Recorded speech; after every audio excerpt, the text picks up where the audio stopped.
상대방을 안다는 것. 에릭과 만난 지 5개월이 넘었을 때인 8월 첫 주, 앨리스는 친구 모니카에게 전화를 받았다.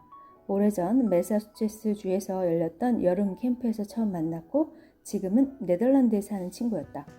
그럼 이야기 좀 해봐. 어떤 남자야? 모니카가 물었다. 이름은 에릭이고 은행가야. 만난 지는 얼마나 됐는데? 이런 세상에. 벌써 몇 달이나 되었네? 6개월쯤 됐나 봐. 섹시해? 그런 것 같다. 어떤 사람이야? 어떤 사람이냐고? 그래, 알잖아. 사실은 모르겠어. 모른다니 무슨 말이야? 너 그 남자랑 사귀잖아. 글쎄, 그 사람은 어떻게 설명해야 좋을지 모르겠어. 그 사람 좀 이상해. 앨리스는 그렇게 말하고는 예상치 않게 이상하다는 말이 흘러나온 데서 웃음을 터뜨렸다. 이상해? 넌 항상 아주 정상적인 남자랑 사귀었잖아. 어떻게 된 일이야? 모니카가 물었다. 앨리스는 그날 퇴근길에 그 말에 대해 생각하다가 엉뚱한 말실수 같지만 사실은 어떤 말보다 자신의 느낌을 잘 드러낸 말이라는 것을 깨달았다. 에릭은 내놓고 이상한 사람은 아니야. 자신을 나폴레옹처럼 생각하지도 않았고 샤워캡을 쓰고 잠자리 들지도 않았다. 하지만 행동에 왠지 묘한 구석이 있어서 앨리스는 그 남자의 반응을 예상할 수가 없었다. 타인을 상대할 때 대개 우리는 무의식적으로 상대의 반응을 예상하고 행동한다. 상대방의 특성을 머릿속으로 그리고 이것을 이용해서 어떤 말을 할지 어떤 행동을 할지 선택한다. 내가 X라고 말하고 행동하지만 이 사람은 Y라는 반응을 보이겠지? 라는 전제하에 움직이는 행동의 틀이다. 이 틀이 웬만큼 복잡한 상황까지 아우를 수 있을 만큼 풍성해진다면 우리는 누구를 안다고 다소 가설적인 주장을 할 수 있게 된다. 앨리스는 미국의 현대미술가 제니 홀처가 작품으로 표현한 경구 하나를 기억했다. 내용은 간단했다. 누군가의 인품을 빨리 알고 싶다면 우유를 한 모금 입에 가득 머금다가 그에게 뿜어보라. 누구에게 실제로 우유를 뿜어볼 것도 없이 앨리스는 가끔 상상으로 사람들에게 우유 실험을 하며 놀랐다. 전차에서 맞은편에 앉아 신문을 보는 남자는 어떻게 할까? 이 정보관료는 어떻게 반응할까? 택시기사나 꽃집 종업원은 뭐라고 대응할까? 어처구니 없는 상상의 실험 속이었지만 성격의 특징들, 짜증을 잘 낼지, 재치가 있을지, 상처를 잘 입을지 금방 드러내 주었다. 이 우유 실험을 상상하면서 앨리스는 사람 중에는 반응을 쉽게 예측할 수 있는 부류와 어떤 반응을 보일지 전혀 알 수 없는 부류가 있음을 알게 되었다. 예컨대 앨리스는 직장 동료인 산드라의 행동 방식과 성격을 안다고 주장할 수 있었다. 산드라는 35세의 격리 직원으로 앨리스의 맞은편 책상에 앉아 일하며 노란색과 부르고뉴산 포도주색으로 된 재킷을 입고 그 행동의 지용도는 완벽한 희극작품을 구성했다. 산드라는 원래 심리적으로 복잡한 사람일지 모르지만 개인사의 실제 결과는 시계처럼 규칙적이었다. 남들보다 못한 삶을 살게 되어 있다는 게 그녀의 지론이었다. 그래서 자신의 비극적인 실망감을 끝없이 커피를 마셔대면서 남들에게 알려줄 의무가 있다니. 앨리스가 주말을 즐겁게 보냈다고 말하면 산드라의 첫 반응은 정말 잘했네가 아니라 왜 나는 멋진 주말을 보내지 못했는 걸까? 였다. 누군가 승진하면 산드라는 날 물먹이려고 그러는 거야 라고 말하곤 했다. 또 사무실에서 잘생긴 남자가 지나가면 1분에서 3분 내에 앨리스는 시간을 재면서 재미있어 했다. 산드라가 자기 애인이 그보다 못하다고 불평을 드러놓았다.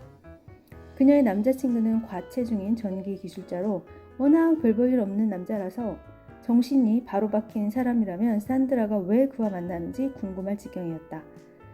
식품점에서 샌드위치를 살 때조차 그녀는 왜 나는 그렇게 맛 좋은 샌드위치를 못 고를까? 라고 푸념했다. 도저히 좋아할 수 없는 동료였지만 아쉽게도 에릭하고 함께 있을 때는 없는 요소가 산드라에게 있음을 앨리스는 인정해야 했다. 한마디로 그녀는 산드라를 알았지만 에릭은 알지 못했다. 에릭의 행동에는 산드라가 보이는 반응 같은 일정한 구석이 없었다. 앨리스에게 그 남자는 여전히 수수께끼였고 불쑥 화를 냈다가 뜻밖의 너그럽게 굴고 감정적으로 사각지대가 있고 이해력이 대단한 사람이었다. 앨리스가 아는 사람 중에서 그런 심리 구조를 가진 사람이 없었다. 에릭과 대화를 하다가 어색해지는 경우가 가끔 있었다. 오늘 밤에는 우리가 서로 모르는 사람들 같네요. 앨리스가 말했다. 그래요? 네, 어젯밤에는 진짜 편안했는데 오늘 밤에는 처음 만난 사람들 같아요. 글쎄, 흔히들 그러지 않나요? 냉장고에 파스타 남은 게 있으려나? 에릭은 자기의 단점을 남의 탓으로 돌리는 재주가 비상했다. 앨리스는 문제를 제기한 자신이 바보 같아졌고 에릭은 남은 라자냐를 느긋하게 먹었다. 그녀는 에릭이 언제 분통을 터뜨릴지 짐작할 수가 없었다. 앨리스는 초조하면 점퍼 소매부리를 잡고 거기에 얼굴을 파묻는 버릇이 있었다. 한 번은 햄스테드로 차를 타고 가는 길에 그렇게 했더니 에릭이 급정차를 하며 버럭 소리를 질렀다. 제발 그 짓 좀 그만해요. 무슨 짓이요? 앨리스가 놀라 물었다. 당신 손 그거 점퍼 쥐는 거요. 그 남자는 짜증을 참지 못하고 퉁명스럽게 말했다. 미안해요. 알았어요. 뭐가 나쁘다는 거죠? 그냥 나는 미치겠어요. 하지만 그녀가 아무것도 아닌 일로 화를 내는 성질 더러운 인간이라고 딱지를 붙일 새도 없이 보통 사람이라면 펄쩍 뛸 만큼 상황에서 에릭은 놀랍도록 침착하게 처신했다. 에릭은 피터 버러에 가서 고객들을 만나달라며 앨리스에게 신용카드를 빌려주었는데 그녀는 킹스 크로스역에서 통화하고 나서 카드를 놓고 나왔거나 도난당하고 말았다. 앨리스는 혼잡한 기차역에서 비자 카드를 잃어버렸다고 털어놓으면 에릭이 어떻게 나올지 아찔했고 걱정이 공포스러운 지경에 이르렀다. 그녀는 침울하게 사실을 알리기로 했다. 우리 그만 만나야 할까봐요? 뭐라고요? 왜요? 내가 끔찍한 일을 저질렀고 용서받지 못할 테니까요. 지금 모든 걸 끝내는 게 좋겠어요. 침실에 있는 내 짐을 싸서 택시를 부를게요. 한동안 서로 떨어져서 지낸 다음에 지금 무슨 얘기를 하는 거예요? 무슨 말이에요? 무슨 일이 있어요? 맙소사. 앨리스는 입술을 깨물었다. 뭔데요? 당신한테 말 못해요. 나한테 말해야 해요. 못하겠어요. 바보같이 굴지 말고 무슨 일인데요? 당신 신용카드를 잃어버렸어요. 그게 다예요? 맙소사. 덜컥했잖아요. 신용카드를 잃어버렸는데 괜찮다는 거예요? 그래요. 아무 일도 아니에요. 카드회사에 전화하면 그쪽에서 사용 정지시키고 월요일에 새 카드를 보내줄 거예요. 이보다 더 쉬운 일은 없다고요. 앨리스, 그렇게 걱정스러운 표정 짓지 말아요. 괜찮다니까요. 정말이에요. 진짜 괜찮아요. 그딴 신용카드 같은 건 신경 쓰지 말아요. 당신이 더 귀중한 걸 잃어버리지 않아서 다행이에요. 자, 그 일은 다 잊어버립시다. 더 얘기할 가치가 없으니까요. 앨리스는 확신을 원했지만 에릭의 피해가는 행동에 좌절했다. 그녀는 줄곧 그 남자의 특성을 지도로 그렸고 그 남자의 성격에 지각 변동이 일어날 때마다 그려온 지도들을 재검토해야 했다. 그녀가 이런 혼란상을 최선의 경우로 해석하려고 애쓰는 의지 내지 힘이 바로 사랑의 증거였다. 그 남자가 짜증을 내면 과로 때문이라고 받아들였고 말이 없으면 고단하거나 배가 고파서 그럴 뿐이라고 받아들였다. 어느 시점에서 앨리스는 에릭을 자신의 친절함에 스스로도 놀라고 그 다음에는 굴종으로 이어질까봐 위험을 느끼고 그래서 못되게 구는 사람이라고 정의 내렸다. 또 그 남자가 다시 비합리적으로 짜증을 내면 앨리스는 혼잣말로 중얼거렸다. 나 때문이 아니야. 근본적으로 친절한 사람이지만 마음에 상처가 있어서 자신에게 화가 나면 남에게 터뜨릴 뿐이야. 앨리스는 오랫동안 그 남자의 부족한 감정 교류를 수줍음이라는 정신 영역의 탓으로 돌렸다. 사랑을 나눈 후에 퉁명스럽게 굴거나 전화를 뚝 끊어버릴 때 주로 그렇게 해석했다. 덧붙여서 이런 생각도 했다. 이 사람은 정말 영국인다워. 영국인은 채소를 푹 익히며 감정을 털어놓기를 꺼리는 사람들이라는 전통관념에서 비롯된 생각들의 막연한 결정체였다. 게다가 에릭의 부모와 식사를 한 후 앨리스는 다른 결론을 만들어냈다. 그들은 내내 말없이 엄숙한 분위기에서 먹기만 했고 따라서 그녀는 이렇게 생각하게 되었다. 에릭도 어쩔 수 없지. 집안 분위기가 그러니. 앨리스는 그 남자가 대화를 잘 하지 않고 괴팍하게 구는 것을 3가지 이유로 파악했다. 1. 수줍은 성격. 2. 영국인다움. 3. 부모의 영향. 하지만 앨리스가 이런 특성에 익숙해질 무렵 런던 외곽에 사는 친구 집에서 주말을 보내면서 에릭은 완전히 다른 면모를 보여주었다. 그 남자는 친구들과 말을 많이 하고 상냥하고 다른 사람들을 잘 돕고 명백히 매우 영국인답지 않았다. 그러니 대화 부족의 이유를 달리 설명해야 했다. 1. 과중한 업무. 2. 도시생활. 3. 그 남자의 따뜻한 마음을 끌어내지 못하는 앨리스 자신의 무능함. 에릭은 듬뿍 사랑받거나 미움받는데 정하는 것 같았다. 그 남자는 앨리스가 관계에 의심을 품을 때를 감지하는 촉각을 갖고 있었지만 그 전에는 그녀의 감정을 전혀 감지하지 못했다. 이것이 의식적인 현상이라면 그 남자가 며칠간 앨리스를 무시하는 데는 극단적인 대가 있다. 그러다 그녀가 화내기 직전에 물러서거나 사과하는 시기다. 앨리스는 사랑하는 남자에 대해 아는 게 없다는 사실을 깨달아야 했다. 그 남자의 행동은 여전히 수수께끼 같았다. 에릭은 처음 만난 날과 똑같이 복잡해 보였다. 그 첫 만남에서 그녀는 그 남자를 안 줄 알았지만 이제는 그렇게 주장할 수 없었다. 그 남자는 멀리서는 잘 보이지만 가까이 들여다보면 100만 개나 되는 파편으로 나뉘어져 있었다. 앨리스는 이토록 서로 화해할 수 없는 요소들이 어떻게 공존할 수 있는지 신기했다. 그리고 예상할 수 없고 끊임없이 질문과 해석이 뒤따르는 불안정한 상태에 힘이 빠졌다. 예측 가능성. 어떤 사람이 착한지 나쁜지 알기 전에 우리는 어느 쪽이든 그 사람이 분명히 이쪽 아니면 저쪽이라고 확신하고 싶어진다. 물론 우리에게 말을 걸고 생일을 기억해주는 좋은 사람이라면 더 좋겠지만 상대가 나쁘고 명확히 악마 같고 얼마간 괴팍하다 해도 우리는 그를 멀리하면 된다. 세상에는 별별 인간이 많이 있고 그런 자와 어울리지 않아도 되니 다행이라고 하면서 어떤 사람이 비서한테는 친절하지만 배우자에게는 야수처럼 굴 수 있고 수학은 잘하지만 감정 정리에는 무능하며 수플레는 잘 만들지만 양고기에는 젬병일 수 있다는 것을 알아차리기는 쉽지 않다. 우리는 야생동물 보호 모임에 가입하여 사회적인 책임감을 덜면서도 히틀러가 어린이와 동물을 사랑했다는 말은 듣기 싫어한다. 백설공주를 보면서 우는 자신을 감수성이 예민하다고 여기지만 독재자 이디 아만이 그 영화를 제일 좋아했다는 말은 싫다. 독일 문학을 좋아하면서도 연합군이 아우슈비츠 수용소를 해방하러 들어갔을 때 독일 친위대 장교들의 소지품에 괴테의 책이 들어있다는 사실을 알면 편치 않다. 단지 시와 진실에 나오는 구절에 감명받았다는 이유로 자신은 대량 학살범이 될 잠재성을 벗어버렸다고 생각하는 편이 유쾌하지 않은가? 가여운 플로베르를 다른 전기를 넘겨보면 전기 작가가 이 저명한 무늬를 모순으로 꽉 찬 이상한 동물로 묘사한 대목이 나온다. 자신을 질서와 안락, 계급제도를 좋아하는 골수 부르주아로 느꼈기 때문에 부르주아에 대한 그의 혐오는 더욱 강했다. 모든 정부를 비난했으나 정부 정복을 꾀하는 지나친 폭력성은 참지 못했고 사제들의 원수였으나 종교적인 문제에 끌렸다. 여성의 매력에 끌렸지만 어떤 여성에게도 반하는 것은 거부했다. 예술면에서는 개혁적이었지만 일상생활은 보수적이었다. 우정을 갈구하면서도 사람들과 떨어져 살았다. 작가 트로야가 이런 일을 모순이라고 표현하는 것은 술판에 들이닥친 수녀들이 기대했던 바와 다른 인간의 본성을 보고 순진한 척, 충격받는 모습을 보이는 것과 비슷하다. 이것은 모순적이지 않은 성격이 가능하리라는 생각에 집착하는 것이라고 볼 수 있다. 여성의 매력에 끌리면 자연히 끌리는 대상에 관계를 맺는 세계. 종교 문제에 관심 있는 사람은 자연스럽게 사제들과 차를 마시고 싶어하는 세계. 우정에 목마른 사람은 당장 브릿지 클럽에 가입하는 세계에 애착을 느낀다는 뜻이다. 그러나 플로베르는 복식 부기 시스템 같은 마음을 가지고 있었던 것 같다.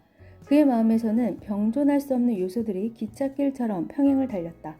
전기 작가들은 기질적으로 기찻길을 못 참는다는 비난을 받기도 한다. 그들은 주인공의 모순을 소박하게 설명하려고 한다. 근사한 만찬을 좋아했던 혁명가가 계급투쟁이라는 이름으로 그랬다고 한다. 트로츠키가 사슴고기와 설익은 체크사를 좋아했던 것은 채식주의자들을 자극해서 자본주의의 붕괴를 재촉하려고 시도했고 어린이를 숭상하는 글을 썼지만 자기 자식은 잘 보살피지 못한 이상주의 철학자는 일관된 동기에서 그랬다고 한다. 루소가 자식들에게 가혹했던 것은 험난한 세상에 대비케 하려는 심오한 의도 때문이었다. 이를 모순이 전기 작품 자체의 무덤을 팔 것 같다라는 심경에 이르면 천재라는 말로 구제되기도 한다.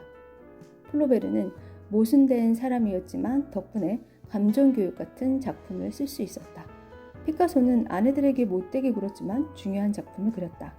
복잡 미묘하지만 20세기 최고의 화가 나면 그 정도는 되지 않겠는가? 지성인들은 천재로 보는 것이 멍청이들에게는 광증이 되며 이는 모든 게 가능해지고 정상적인 규칙이 기적적으로 적용되지 않는 극단의 상태를 말한다. 하지만 전기 밖의 세계에서는 모순이란 그리 이례적인 일이 아닐 것이다. 플로베르가 상이한 두 가지를 다 같이 원했고 말과 행동이 달랐다고 해서 이상한 동물이기는커녕 뒤죽박죽 혼란스러운 그 남자의 욕망은 도리어 그가 서구 문학에서 손꼽히는 걸작을 몇 편 남긴 것 외에는 정상적인 가시가 돋친 매우 전형적인 동물이었음을 우리에게 낱낱이 보여준다. 에릭은 소설을 쓰지 않았고 그의 복잡한 파편을 추적한 전기 작가도 없지만 그에게는 플로베르에 대적할 만한 모순이 있었다. 에릭이 자기 모순을 기꺼이 인정하기 때문에 그런 면을 공격할 수도 없었다. 그 남자는 쾌활하게 앨리스에게 말할 수 있었다. 내가 미친놈이란 걸 알아요. 부인할 생각은 전혀 없다니까요. 모든 크레타인은 거짓말쟁이다 라고 크레타인이 말했다는 역설 이후에 누구를 크레타인이라고 칭하는 행동에 난감할 만큼 솔직한 데가 있다. 그 말에서 크레타인 스스로가 밝힌 크레타인의 성격은 양의적이며 상대적으로 하여금 무엇이 참이고 무엇이 거짓인지 가늠하지 못하게 만든다. 에릭이 어느 때에 하는 말은 다른 때에 하는 말이나 행동과 모순되었다. 모든 크레타인은 거짓말쟁이다 라는 그의 경고는 본인도 크레타인이라는 새로운 정보를 무효화시켰다. 그 남자는 자기 모순을 알았고 무엇보다 잘 알고 있었다. 성질을 부릴 때면 그 남자는 본인이 화를 잘 낸다는 사실을 인정하는 크레타인이 되었다. 그래서 그 남자의 잘못은 비난받을 여지가 적어진다. 그래서 앨리스는 이렇게 자문하게 되었다. 에릭이 진짜 성미 고약한 자식이라면 자기 입으로 그렇다고 말하겠어? 그녀는 자기 결점을 아는 것은 그 결점이 없는 것과 같다고 믿는 오류를 범했다. 진짜 나쁜 사람이라면 자기가 나쁜 사람인 줄 모를 거야. 에릭이 문제를 인식하고 있다면 정말 그런 사람일 리가 없잖아? 단순히 스스로 의식하지 못한 채 사악한 사람들이 있다. 개념 관점에서 그들을 이해하는 데는 아무런 문제가 없다. 그런데 남들이 싫어할 만한 점을 어느 정도 자각하기 때문에 쉽게 버릴 수 없는 사람들도 있다. 그들은 스스로를 비판함으로써 외부의 공격을 대부분 피할 줄 안다. 에릭은 며칠간 이해할 수 없는 행동을 하다가 갑자기 앨리스에게 이런 식으로 말할 줄도 알았다. 내가 지금 말도 안 되는 인간인 걸 알아요. 믿어줘요. 당신이 지금 어떨지 이해해요. 내가 당신한테도 아무것도 관심이 없다고 생각하지 말아요. 그냥 지금이 그럴 때여서 그런 것 뿐이니까요. 그 남자의 모순된 행동은 앨리스의 논리적인 이해력을 뒤흔들기에 이르렀다. 한 남자가 어떻게 그녀를 사랑하면서 동시에 그렇게 냉담할 수 있을까? 앨리스는 두 요소 중 한 가지를 빼는 것으로 모순을 해결하려고 했다. 어쩌면 그 남자는 그녀를 사랑하지 않을지도 모른다. 아니면 그 남자는 진짜 냉담한 게 아니라 단지 피곤하거나 수줍음을 탈 뿐일지도 모른다. 하지만 에릭은 그녀가 내린 결론이 오래가지 못하게 했다. 앨리스가 결론에 적응하기 시작하기 무섭게 그 남자는 고백을 하여 그녀가 문제 삼는 면을 뒤집었다. 그 남자는 스스로 양면성의 타당함을 부인했다. 양면성에 대해 더 잘 그녀보다 앞서 아는 것처럼 그녀에게는 불만 이외에 아무런 판단의 근거를 남겨놓지 않았다. 내가 짜증난 건 당신 탓이 아니에요. 그 남자는 터놓고 말했다. 내 말을 믿어요. 내게 선택권이 있다면 나 같은 놈이랑 살지 않을 거예요. 위대한 러시아 심리학자 파블로프는 덜 알려진 실험을 통해 반응하도록 훈련하는 신호에 충분한 혼란을 주면 개가 몸을 떨고 대소변을 보면서 신경증 상태에 빠질 수 있음을 밝혔다. 종을 울리고 먹이를 주다가 갑자기 종소리를 듣게 하고 빈 접시를 주면 개는 몇 번 같은 경험을 한 끝에 빈 접시에 익숙해질 수 있었다. 하지만 종이 울리고 나서 때로는 먹이가 나오고 때로는 안 나오는 식으로 불규칙하게 진행되면 개는 이제 어떻게 생각해야 할지 혼란에 빠지게 되고 개는 이제 음식과 빈 접시 사이의 연관성을 파악할 수 없게 되어 혼란에 빠지게 이른다. 종소리가 때로는 이것을 의미하다가 때로는 다른 것을 의미하면 개는 천천히 광견 상태에 빠져든다.